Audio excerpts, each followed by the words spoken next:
How to edit features.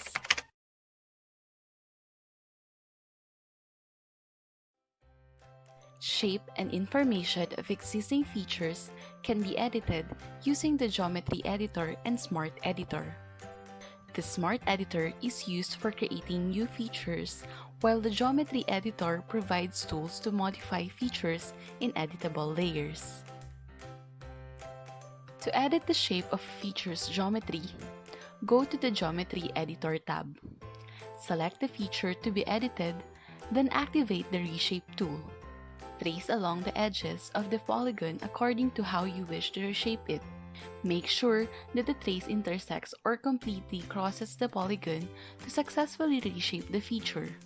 Double-click at the last point to complete the sketch. Geometry edits will be automatically saved. To edit the information of a feature, select the feature to display its attributes.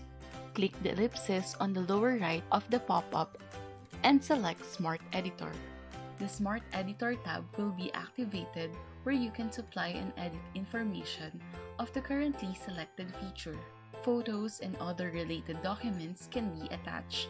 Just scroll down and click Choose File under the Attachment section. You can only attach one file at a time. Click Save to save edits.